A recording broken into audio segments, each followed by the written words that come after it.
Так, доброго дня, шановні. Good afternoon, esteemed ladies and gentlemen. Welcome today. I would like to request everyone, I know there is a simultaneous translation going because more people will be speaking English. Those who need the translation, please take the headsets and you will hear the translation. I was requested to speak both languages, so we will speak both Ukrainian and English so that our international experts understand. And thank the Ukraine Crisis Media Center for hosting this afternoon this panel on fight against corruption and tax reform and the application of international best practices.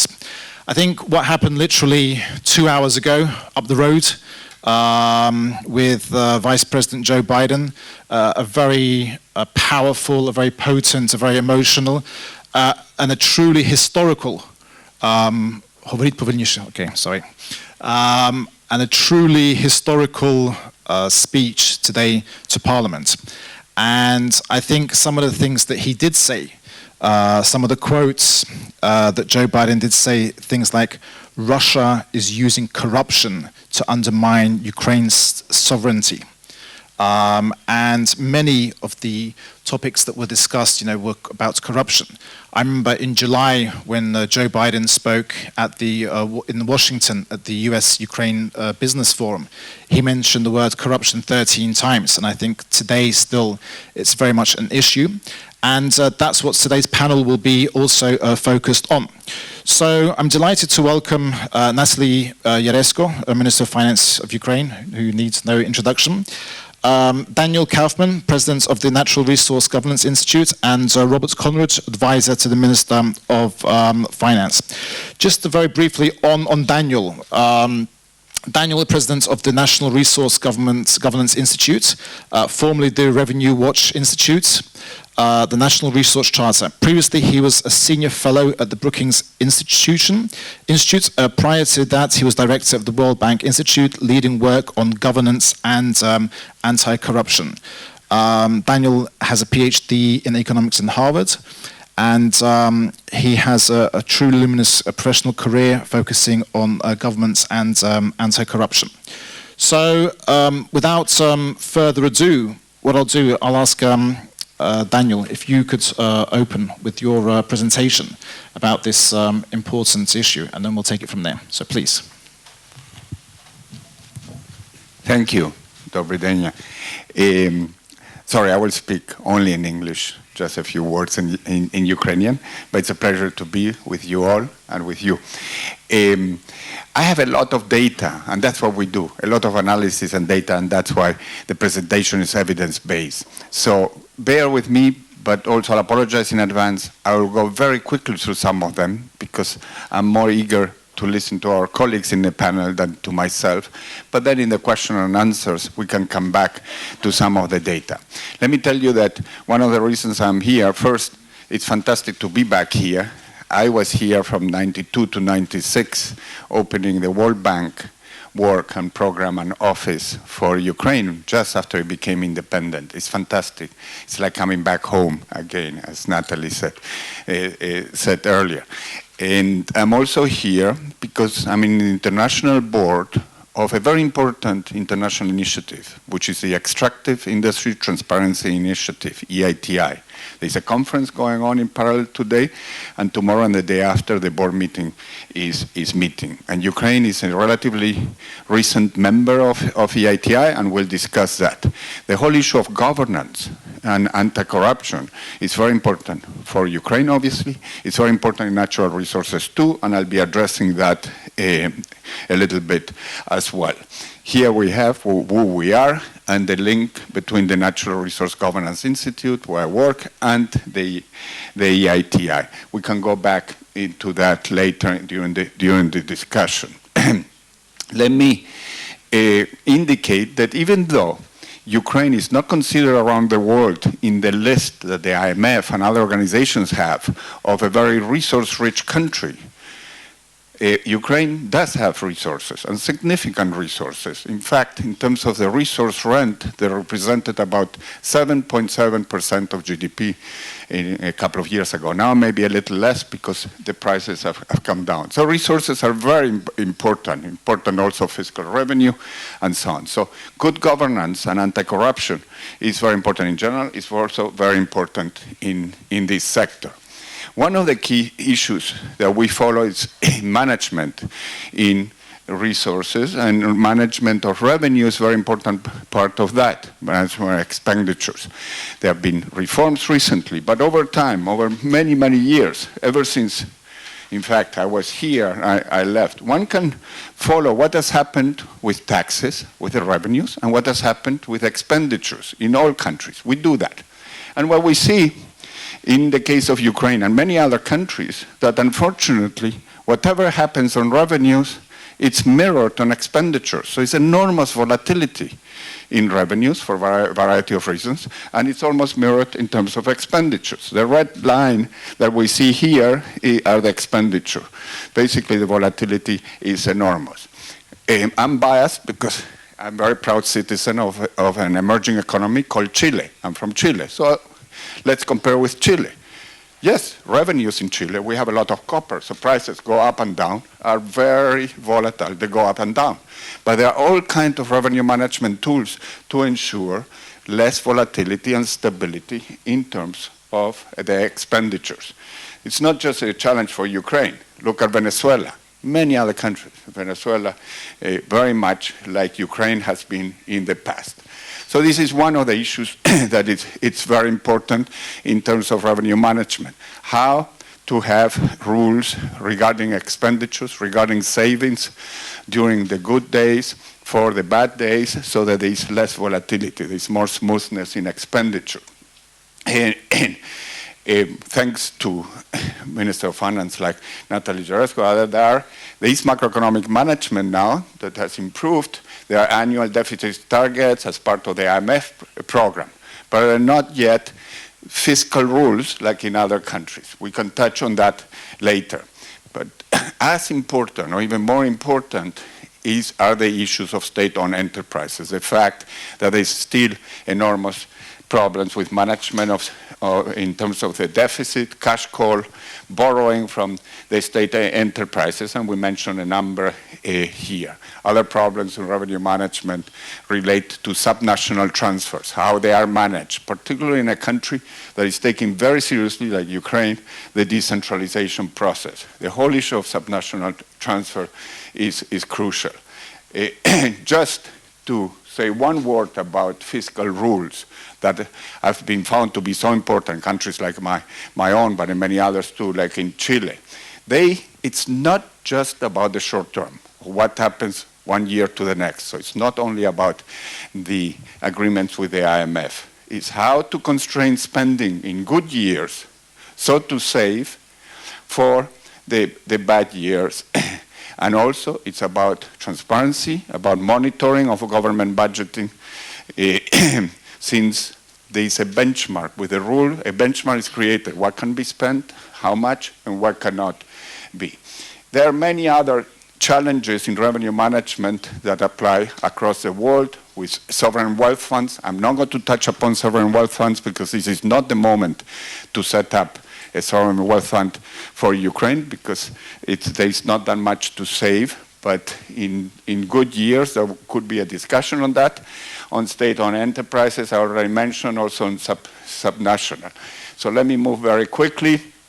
In terms of state-owned enterprises, major reforms in a number of countries around the world which we are advising are still pending, are still required. Ukraine is not an exception. The fact is that there is a rationale in natural resources to have a state, a national gas company, for instance. Not necessarily always a case has to be made for everything to be privatized. The case can be made for a national gas company or national oil company. Unfortunately, the experience has been such that they tend to be much more inefficient than private companies, on average. But that's not always the case. We in Chile have a national mining company. which is one of the most efficient in the world. And it shows that, yes, it can be done. But that only can be done under certain conditions, which are certainly very far from the condition many other countries, like in Angola, where billions of dollars disappeared, Nigeria, very similarly, even sophisticated institutions like in Mexico, in Pemex, enormous problem with the national oil company, and they're going through their reform. So what's needed? Defining very clear mandate, developing a revenue retention model, then making the shares public, allowing basically public-private participation into it and allowing competition from private companies. Independent and professional boards. Some of that is happening with the gas company reform, Naftogaz and so on, and now with the other one. Investing in integrity, anti-corruption, and staff capacity is crucial. Transparency about everything that they do, including about the money, the financial aspect, obviously, and the importance of legislative or parliamentary oversight. So there are principles that countries that are taking this very seriously are following, and it is possible within the national oil or gas company sector to do it. But it's difficult, and it requires commitment from the top. There are also principles I'm not going to mention now for the sake of time as to how to improve resource revenue sharing at the subnational level. I will only mention one point. There's usually a lot of pressure from the regions, from the localities and communities that are the producing communities, whether it's mining or it's gas, to get as much as possible of the revenue that they are generating or it's generating in that region. But at the same time, that has to be balanced against the importance of also having equality and distributing the appropriate amount of revenues to the localities who were not lucky enough to have under the ground a lot of resources. So there has to be a formula and a balance that for revenue sharing that allows for compensation for the regions, the communities are producing, also for the environmental damage and so on, but at the same time, that is not at the expense of the poorer regions that don't have those resources. And it is a whole literature and approach for that. Let me just, before beginning to conclude, talk about two crucial complementary reforms to improving revenue management. One aspect refers to tax reform. We have here one of the world experts, with Bob Conrad, so I'll say just 2 words about it, and then Natalia, has been Yaresko, the minister, has been working on that much more. So I will only say that from the purpose of improving governance and anti-corruption, there are certain principles that are absolutely crucial in tax reform. There are many other objectives that will speak about it. One absolutely key aspect is simplification. If a tax code is not simplified, there's always going to be enormous room for corruption and for many other problems, and not a lack of data collection, tax evasion, and so on. The same applies to closing extensive loopholes in taxes. Loopholes, exemptions, exceptions, having enormous discretion in applying the rules and the code, especially when it's complex. Tax rates have to be consistent with major deficit reduction, with fiscal stability. If there's no fiscal stability in the budget, nothing else matters. Now for natural resources in particular, it's important to shift sometimes from royalties to tax. That has happened in gas. Also Bob can talk about that. And that has been happening, and it's one of the reforms, very decisive reforms that Ukraine has embarked and the world has noticed. The other complementary reform to revenue management is on anti-corruption measures in natural resources. We discuss the importance of having particular rules, strong conflict of interest rules. Business need to be out of government. The whole issue of undue influence is absolutely critical. Conflict of interest laws, lobby laws, and so on. Independent external audits for major projects, for special funds. the parliamentary oversight is critical, and then one of the main reasons I'm here, as I mentioned before, the AITI transparency in terms of all the resource revenue flows and compliance with norms, international norms, like in the Extractive Industry Transparency Initiative.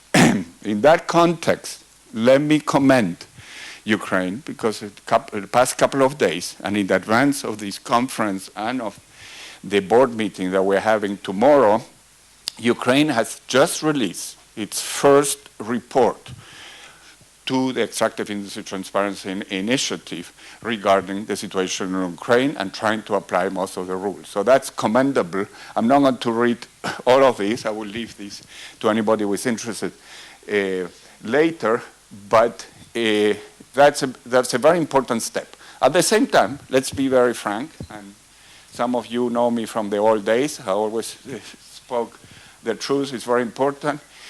What the reports also reflects, which in addition, something very good, it reflects the fact that there was a multi-stakeholder group that has to be convened in every country. In this country, they work hard and for a long time, civil society, with members of the government and with the companies in producing this report.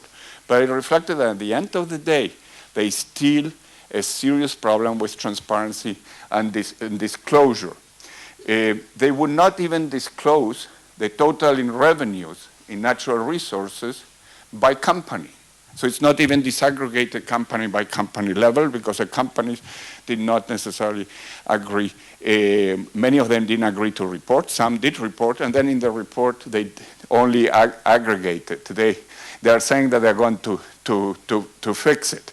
The report interprets sometimes that when legislation does not require for transparency, for disclosure to take place, it means that it's prohibiting disclosure, when that's not the case. Nowadays in this world, very few countries prohibit disclosure. So there is enormous progress that is needed ahead, but it's only a cultural mental shift towards much more transparency. So it reflects also that. Much more is needed, as I mentioned at the beginning, in terms of governance and anti-corruption. So I'll mention a couple of words in the broader framework on this.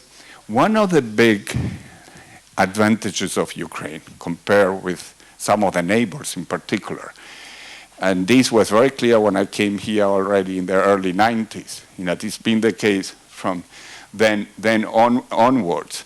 Ukraine, and we have rated countries, we do the analysis of governance in many dimensions for the whole world, 209 countries. Ukraine has been improving consistently, and you had Maidan and so on, in terms of its extent of voice and democratic accountability.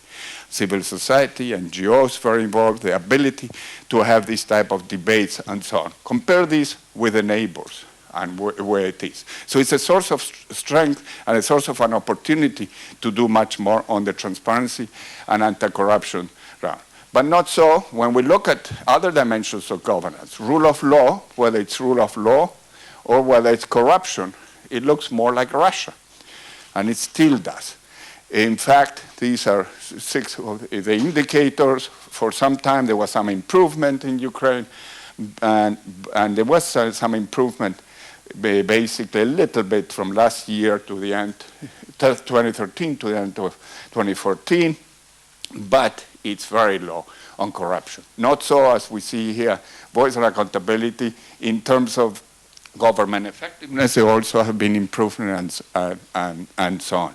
But on corruption, there is a major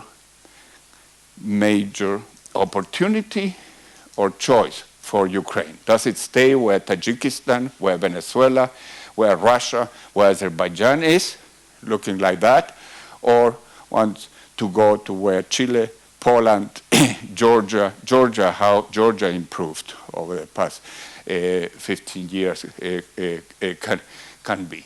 Let me conclude then with a few lessons that come out from the international experience on these issues of governance.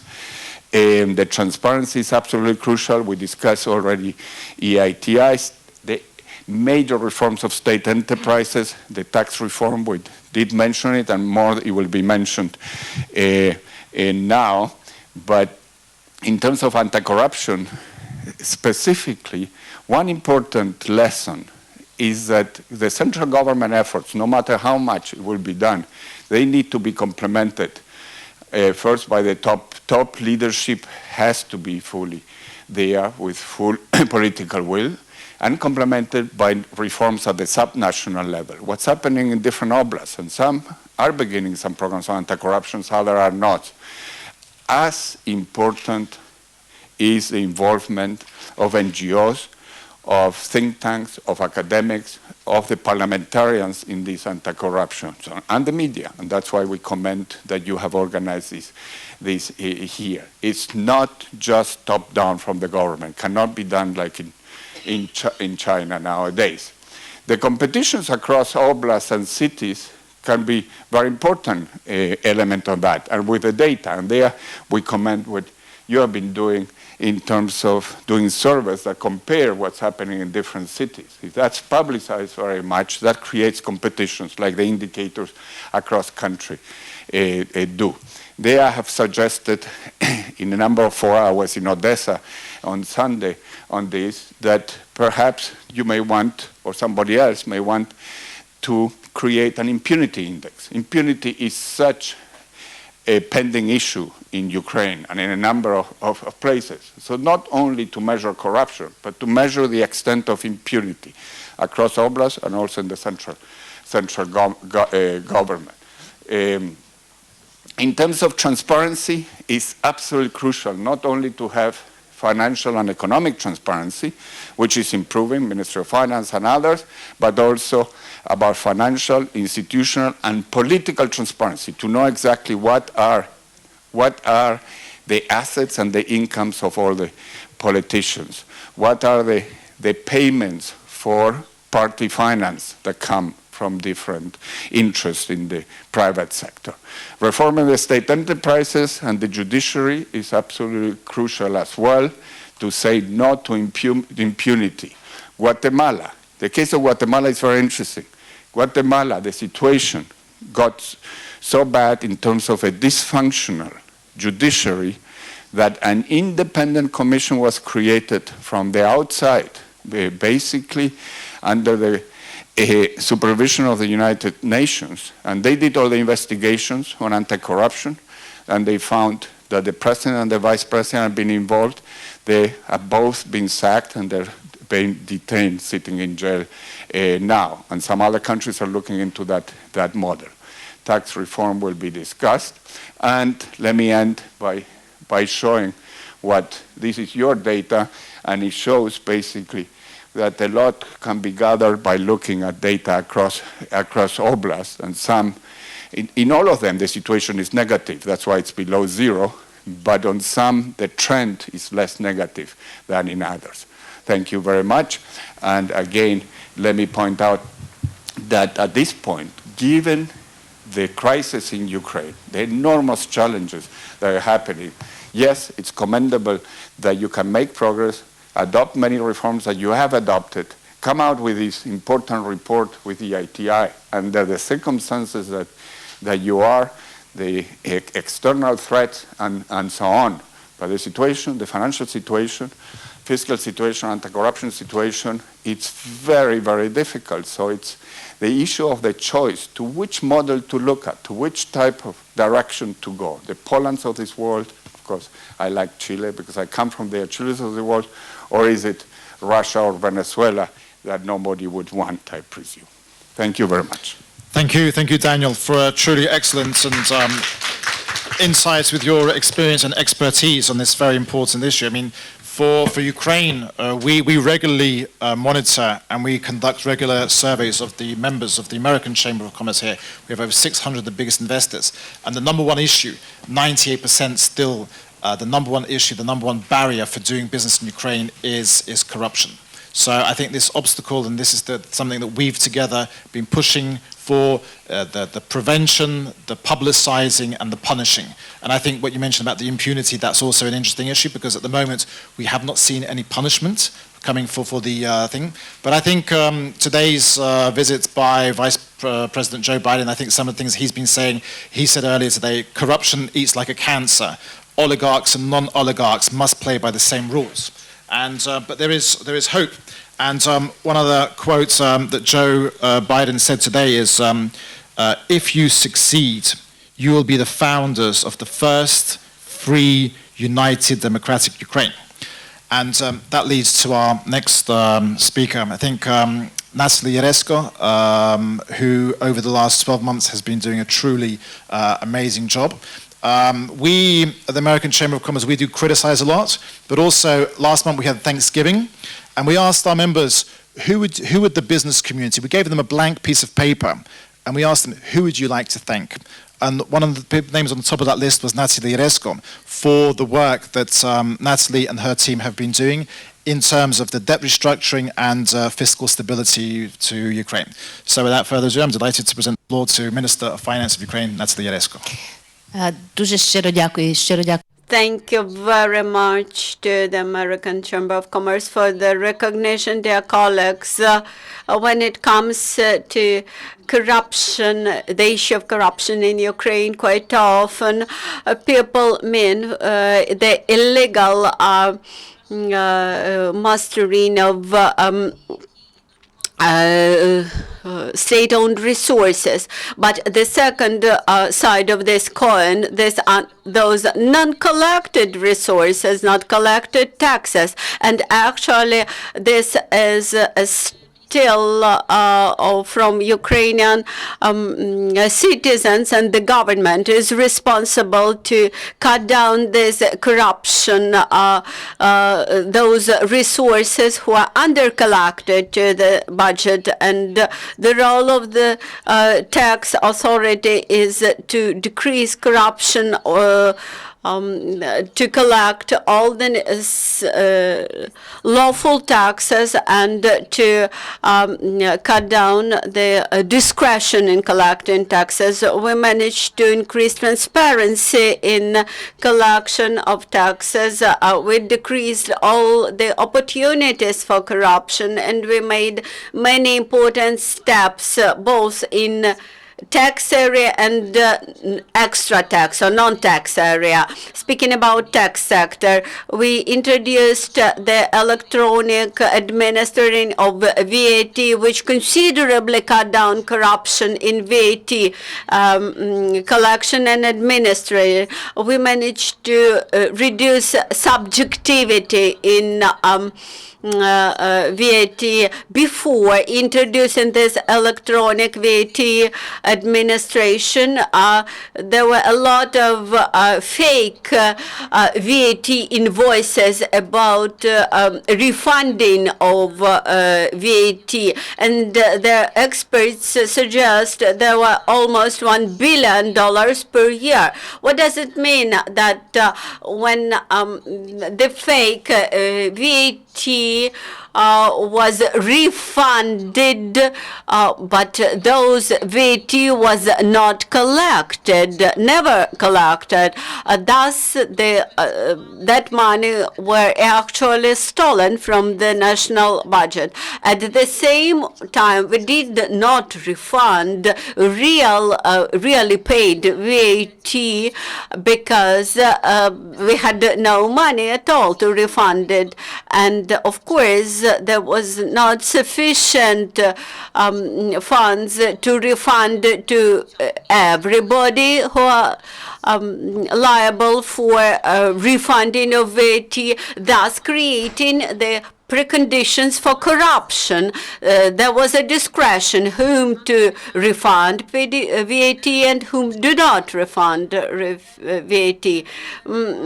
Currently, due to new system, electronic administration of VAT, we have no fake VAT VAT invoices, and this allowed us to refund VAT on timely basis. By late December, we won't have any arrears in VAT refunds. That is, from January 1st, we will cut down arrears on VAT refund to 0. And that's not our discretion whom to refund or whom not to refund. Thus, we decreased corruption to 0. The second important aspect is that so-called oligarchs or to big businesses in general, whether they paid their taxes and how they escaped from liability for not paying VAT, and how they transferred their capitals in offshore areas. And new policy which was adopted earlier this year about transfer pricing considerably cuts down the possibilities for transferring big amounts of revenues abroad, and it allows to leave more revenues here in the country. Of course, there's outflow of revenues. It's not like a bribery in its classical understanding, but there are money which are not paid to the state budget. And now the changes in state fiscal service, the administration of taxes in this country during the last 23 years had been based on a big subjectivity, on a big discrepancy of the tax inspectors, and the attitude towards tax payments and towards paying taxes is very negative. That's why we decided to cut down the number of employees in state fiscal service. We will cut down 18,000 employees of state fiscal service. Also, we carried out lustration procedure in SFS, and several thousand people were lustrated. This also, we close many inspections at the local level, which again will allow us to save resources. We will continue this reform. We will close some more inspections and continue this restructuring. And we have created large taxpayer office, which is very powerful, which is of higher quality, where we have very well-trained personnel. That's we will take service approach to our big taxpayers. There will be just one window where they can appeal and ask all the questions, and the control and oversight will be more centralized in this area. As for the state fiscal service, it is very important for us to cut down expenditures and decrease corruption. In the ministry, we have introduced the under-threshold procurement procedures under 200,000 hryvnias, and as for the works under 1 million hryvnia, from May, we have concluded many contracts and we managed to decrease the general value of that contracts. And in the ongoing year, we will considerably decrease expenditures due to decreased prices because of this system of public procurement. The reforms in other sectors considerably influence this decrease in expenditures. Actually, all the reforming process is important for the Ministry of Finance and the budget in general. If you compare the year 2014 with the year to come, we would see that we had to compensate up to 87 billion hryvnia of Naftogaz deficit. Financing of Naftogaz deficit was higher than the deficit of the state and state budget in general. Next year, there will be zero funding of the Naftogaz deficit. Thus, we will not spend any money on Naftogaz next year. This year, we also implemented in the Ministry of Finance a huge program on strengthening transparency and opening access to NGOs to analyze our work. We have created a project which allows broad public to see how we spend money. That is, each of you may track back all the payments carried out by the Ministry of Finance from the state budget, from what funds have we paid, to whom we pay, and how much do we pay. This is around 1 million of transactions. This is done in online regime, and some 300,000 people visited this website. This is the number of people which is higher than our general number of our servicemen in the country. And we add more and more items to this database, and from early next year, Ukrainians will be able to see the expenses of state companies on this website, web portal. They will be able to compare the value of purchased works and services and to assess whether those services or works were supplied at a market price or higher.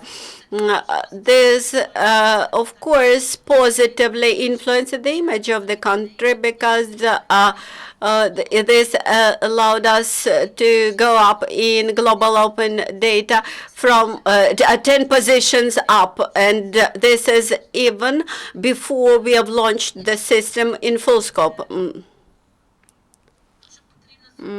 Also, speaking about corruption, we should clearly understand that there are many things which we prevented during last year.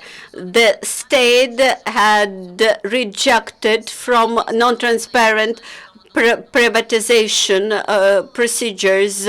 When last year I came into this position, I found out a lot of non-transparency. I do not mean the procedure itself, but the possibility to sell between 5 and 10% of shares, and thus to anchor this enterprise to one specific shareholders, which influences negatively further up to 8 or 85% of shareholders who might be not willing to buy this state enterprise in the future, which blocked further privatization procedure. It was thus we found that it was important to put an end of this non-transparent privatization practices. So the next steps will be about new approaches to the state budget formation and tax reform. As for the tax reform, the proposition of the Ministry of Finance was to simplify the budget code as much as possible, to decrease subjectivity as much as possible, and to decrease all the possibilities for abuses and for creating loopholes as much as possible. Discussions around tax reform gave much attention to tax rates, but our intention also was not just to choose better tax rates, but also to shape appropriate tax policy. I hope that the future tax policy will decrease the discretions, will decrease the possibilities for subsidies and privileges, and it will close all loopholes possible for corruption.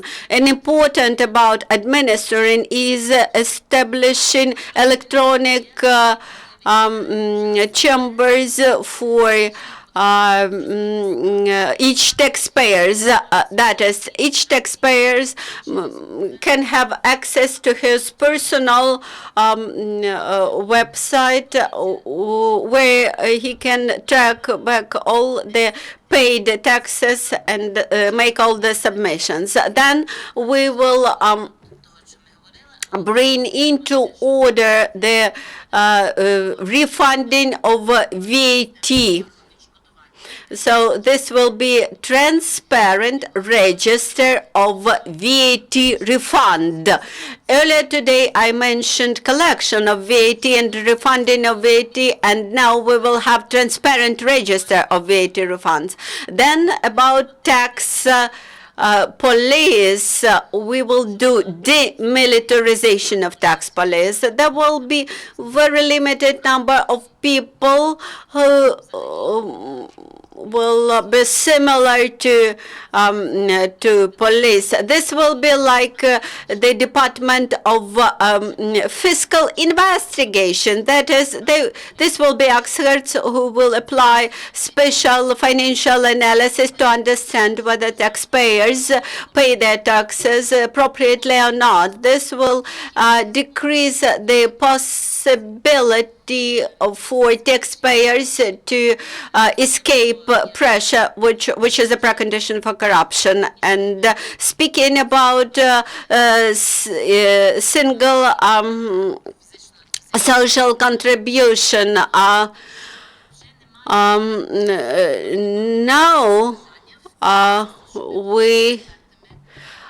we will create preconditions for companies not to pay the wages in envelopes. That is, we will decrease the rates of these single social contributions, which will encourage taxpayers to pay this tax. And this, again, should decrease corruption in line with our expectation. I want to discuss and describe the other parts of the governance, but deregulation is very important for cutting down corruption, and transparent privatization of state enterprises is also very important. When people say that we waste state resources via state enterprises, but that's not direct subsidies like in the case of Naftogaz, but actually the improper presentation of the revenues or incomes got by state enterprises, and this is again opportunity for corruption. And those state enterprises which will be privatized or will survive in competition, they will become successful and profitable. Maybe there will be some state enterprises which won't be privatized. Some days ago, there was a decision about NAK Naftagaz, about establishing independent supervisory board, which won't be politicized, which will work on the increasing profitability of this enterprise. There is a big amount of work which is already done and which is still to be done. So those money that we saved or prevented from disappearance in due to the electronic VAT refund, they amount to 1.5 billion hryvnia per month, and this is a real result which we have as of today. Thank you very much. Thank you, Madam Minister, for this very important topic. I believe that for business, fighting corruption is important. That is the cancer that Vice President Joe Biden mentioned. And Joe Biden mentioned also that we are waiting for the potentially compromised version. And Joe Biden said today, this is a quote, we understand how complicated to have some voting for reforms, but that's critical for Ukraine to get back to the right track. Open the floor to Robert Conrad, advisor to the Minister of Finance. Dr. Conrad is an internationally respected economist and expert on tax reforms and has been appointed advisor to Ukraine's Minister of Finance. Dr. Conrad brings with him a wealth of experience, having spent 30 years advising over 40 countries on tax and natural resource policy. In his role, he provides advice to the Minister on tax policy and overall institutional reform. Dr. Conrad came to Ukraine first in '92 as director of the US Treasury's Tax Advisory Program and has advised the Ukrainian government periodically since that time. So without further ado, Dr. Conrad, the floor is yours. Thank you very much. I'm going to speak briefly just on issues of corruption in the tax system and some proposals that have been made to begin to address these problems in the tax system. But let me say that corruption in the tax system may reflect corruption in society more generally, that it's a synergistic relationship, and so in order to have reforms of the tax system be successful, there has to be a more general approach to attacking corruption. Let me begin by just making 4 simple points about the nature of corruption in the tax system. The first is that it takes 2 people to be corrupt. Being a simple-minded economist, it takes a buyer and a seller, and there's a price. Now, the question about how to deal with corruption basically addresses the problem of how you deal with the environment in which those transactions potentially take place. So what needs to happen is to begin systematically to decrease the demand for corruption and while simultaneously restricting supply. Now, what this means is that honest taxpayers need to be protected.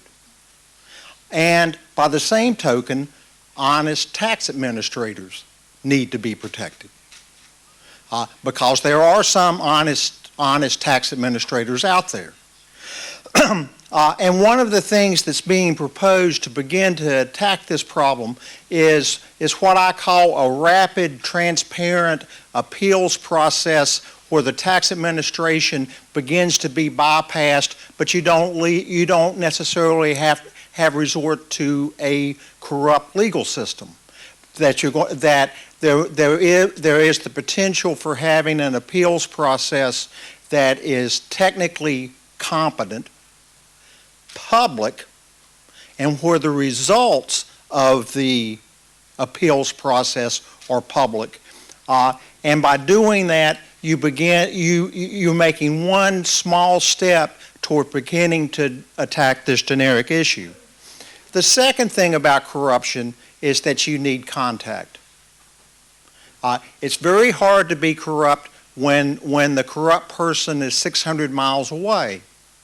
So you need what you need in order to breed corruption is you need a lot of personal interaction.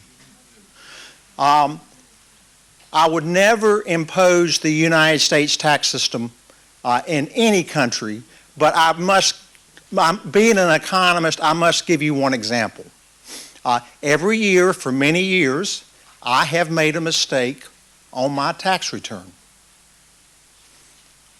You can say I make a mistake, or you can say that I'm involved in scientific inquiry. Every year for the past 20 years, within 6 months, I get a letter. I have never received a telephone call. No one has ever showed up. Some of these adjustments have been positive or negative, but I get a letter that says, Bob, you made a mistake. Here's the amount of the mistake. You need to pay no penalty, no treble damages. You need to pay, and you need to pay interest because you have increased the government debt. On the other hand, I've gotten letters that say, Bob, you have made a mistake. We owe you money. We owe you money. Here's your check. Here's your check, and here's the interest because we have held your money because you have made this mistake. So no fault, no criminal activity, just simple depersonalization. Now, computerization helps a lot, but computerization is not the answer. The answer are the processes that are used in order to begin to attack corruption. And in countries such as Ukraine, which I would classify as every country in the world, including the United States, by far the most effective method of beginning to attack this problem is withholding.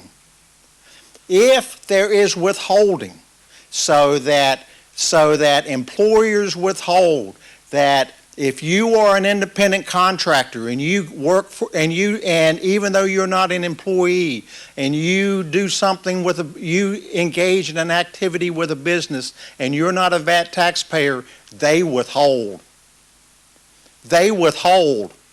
And as long as it's a transparent withholding requirement, there's nothing more as terms of a significant first step than to expand withholding as far as possible across the economy. And basically what that means then is that if you expand withholding, you're basically going to run into major corruption problems outside the legal system with respect to cash and those cash transactions and those with lots of political influence. The third issue, the third thing where corruption flourishes is ambiguity. If there's ambiguity in the tax system, then there's always room for debate. There's room for debate, and if there's room for debate, there's room for negotiation. And so, in order to begin to attack corruption in a systematic way, what is necessary are clear, but let's be honest, sometimes clearly arbitrary rules. We may not know what the exact transfer price is of some service between here and the UK, but we can have a clear rule and a clearly arbitrary price to minimize the disputes so that the taxpayer can go on with their business and the tax administration can go on and devote resources to more productive activities. Transparency also means transparency and lack of ambiguity also means things not just with respect to large taxpayers, but also with respect to small and medium-sized taxpayers. For instance, when we're dealing with what I consider to be clear arbitrary rules, your tax code has a turnover level. And this turnover level, in order to qualify to be a small business taxpayer. What's turnover? Who's defining turnover? What's the rule for turnover? You need to have a clear rule, a clear accounting rule that says this is how we define turnover, and if you meet that standard, then you are a small business taxpayer. On the other hand, there's also been claims and been some rules in the Ukrainian system that says that small taxpayers, or small and large, many medium-sized large taxpayers, for that matter, are incapable of having very simple accounts. So now it comes down to well, we have a rule for turnover, but how do you measure it? Tax administration comes to the taxpayer and says, we don't have books. We're not required to have books. Transparency requires a bit of responsibility. And responsibility means keeping, at the minimum, keeping fairly transparent records. So I know that most people, 99.9% of the people in the world, know whether or not they have more money at the end of the day than they did at the beginning. And that may be all that's required in setting up a simple set of books of account. And so there are ways to get this process started as another means of increasing transparency and corruption, decreasing transparency and corruption. And then two final points. Corruption is always going to flourish in a tax system that's perceived to be inequitable. And let me just take two examples. If you're a wage earner in Ukraine, you pay 17% personal tax, 40% social tax. If you qualify to be an entrepreneur, and by that I mean an economist, a doctor, a lawyer, a journalist perhaps, you may pay 4%. Now, think of the worker who's paying 17% plus 40, looking at not the rich people in the economy, but the ones who are doing okay, operating with what is effectively a regressive tax system. And then somehow we expect those people to comply.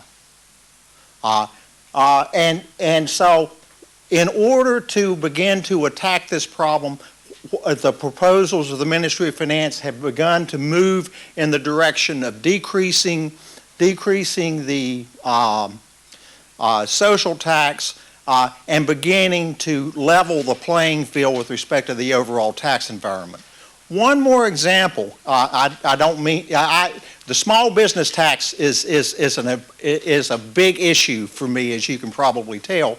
But let me just give one more example of the so-called small business tax. Suppose the median one classification of the small business tax allows entities to be small businesses, and one of the standard games is that if you're a big corporation, what you do is you set up a whole series of small corporations.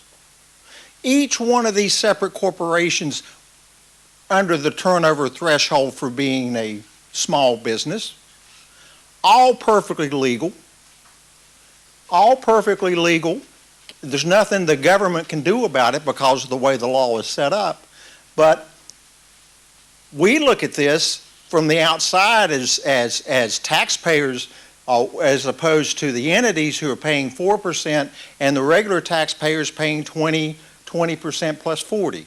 And so one of the proposals that has been made, advocated by the Ministry of Finance, is to allow qualification for small and medium-sized business taxpayers only to human beings. No entities, just simply because of this potential loophole. And then finally, just a comment about attacking corruption. And attacking corruption, I think, eventually requires a bit of a change in attitude. The population, there needs to be some jarring of the system, small, not necessarily large, a small jarring of the system that begins to change the dynamic. And what I mean by that is that the population needs to stop thinking as if all tax collectors are corrupt, and the tax administration needs to stop treating all taxpayers as if they're crooks. The example that I gave of my personal experience, of my experiments, is one. But if you look at the situation in Ukraine, the demilitarization of the tax police can be a significant step forward.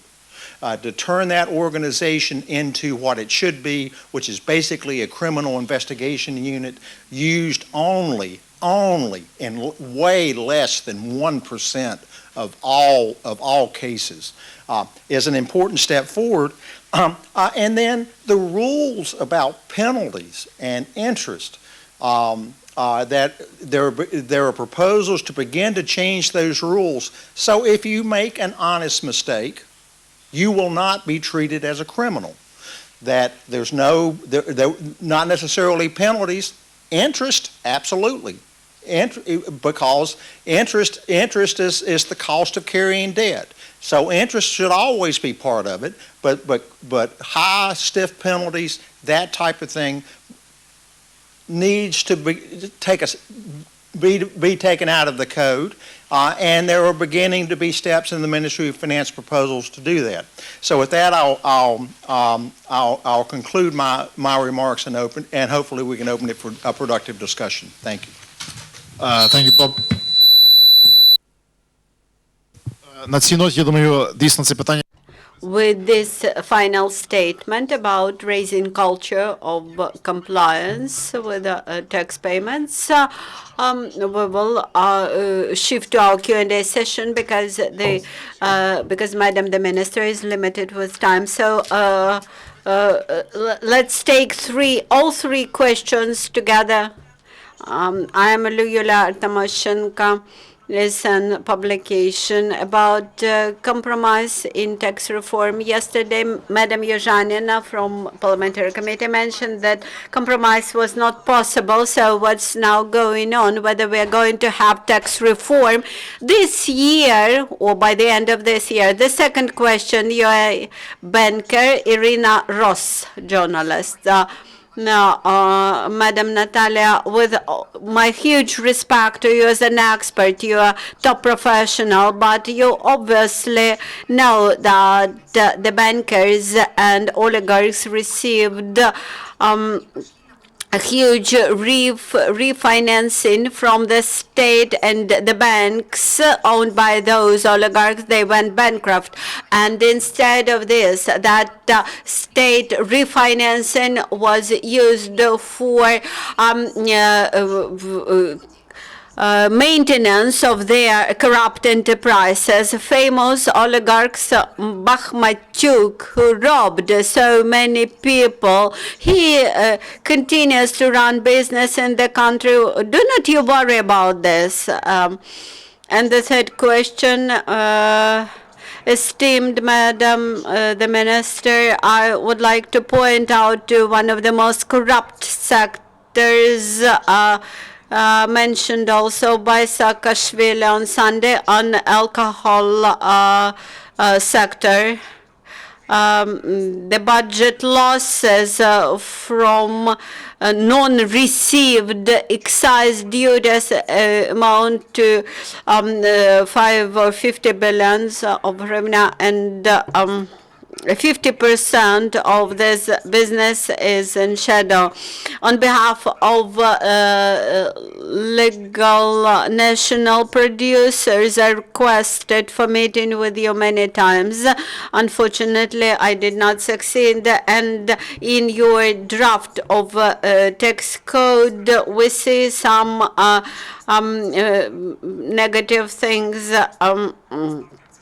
In Europe, the excise duty went up negligibly during last 10 years, while in Ukraine, we see the quite often raises of excise duties. This, on the one hand, promotes shadowization of the sector. On the other hand, this threatens the health of the nation. So what is your question? We request for a meeting with the finance ministers. Thank you very much. And the last question, electrical imperial tobacco. I would like to discuss potentially corrupt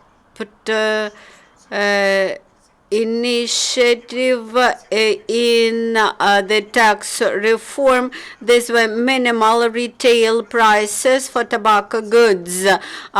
We never discussed this in public. The concept of minimal retail prices provides for subjectivity of some bureaucrats, and we have written the letter and sent to you. I would like to draw your attention to this issue about compromise. That is what we will suggest on the National Reform Council. I do not think that everybody will like this compromise because it reflects the multitude of in the points of view, and nevertheless, this compromise allowed to decrease pressure on businesses. It allows to decrease shadow economy. It allows to enlarge the tax base for the country. It considerably decreases the administrative pressure and allows to balance it with the budget. That is, we managed to balance all those objectives, and what we suggest really balanced approach, and we verified all the digits in our tax reform, all the targets with the International Monetary Fund, and this will allow us to strengthen our financial stability, because the volatility of national currency is of primary importance for all businesses. Curbing inflation is also very important for all the businesses, because these are basic things for the businesses. And at the same time, we'll considerably decrease tax burden. We will provide stability and transparency for the next and predictability for the next 3 years. 3 years in advance, the businesses will clearly see their future taxes. This will create a more favorable environment for the businesses. As for excise duties, there's a very painful question. We met with the alcohol producers, with beer producers, with tobacco producers. These are very painful issues, and please remember that Ukraine took responsibility on the DCFTA. These are our commitments to the European Union, and we are now starting this process. Please excuse me, I won't debate now, and we could waste day and night in this debate. I absolutely agree with you. I do not wish to create a legal market of excise goods. That's why we work on with customs on decreasing counterfeit products. I mean, he controlled territories, not those territories beyond our control. The interrelation between beer and alcohol, the interrelation between excises, we again try to balance the burden and the excise duties and to balance them. This is not the issue of the beer, but we are approaching to the European standards, and as of today, Ukraine is a source of counterfeit goods to European markets. Those tobacco producers who manufacture tobacco goods both here and there, they blame us that we insufficiently excise those cigarettes here, and these roots competitive advantages of those of the same companies working in Europe. I understand the issue of excise duties. I cannot but mention that this again is very closely interrelated with public health care. Because the public health, again, is a source of state expenditures. Our interrelations with European markets and also the interests of our domestic market. Of course, I understand that increasing taxes is a painful process, but we should follow the civilized way. As for the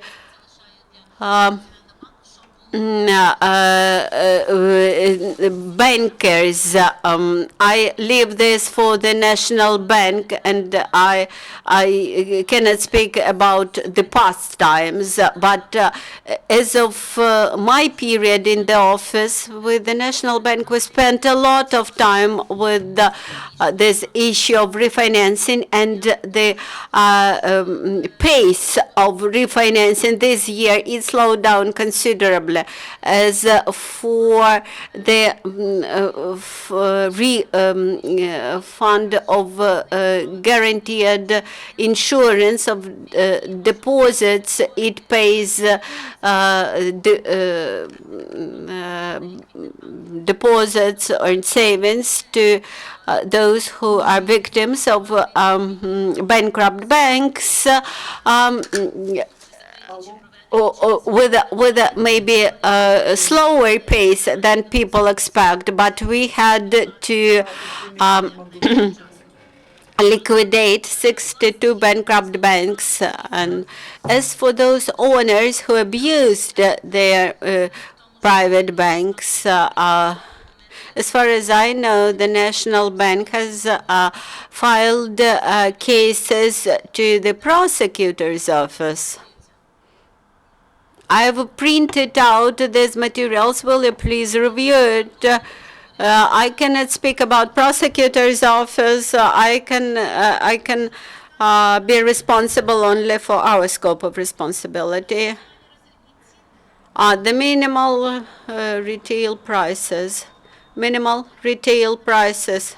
I have no answer on this question because I'm not an expert. I'm ready to request for further information, and also I'm ready to meet with you when we agree about time for this meeting.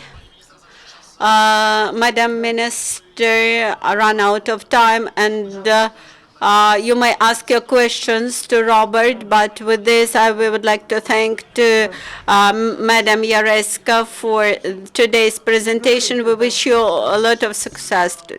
And Robert, please. До мене ще попросили задати, що сьогоднішня прес-конференція Today's press conference was organized with the support of Kaufmann Foundation and the International Renaissance Foundation. No? If there are no more questions, then всім дуже дякую. Since there are no further questions, I wish you all possible successes, and bye-bye.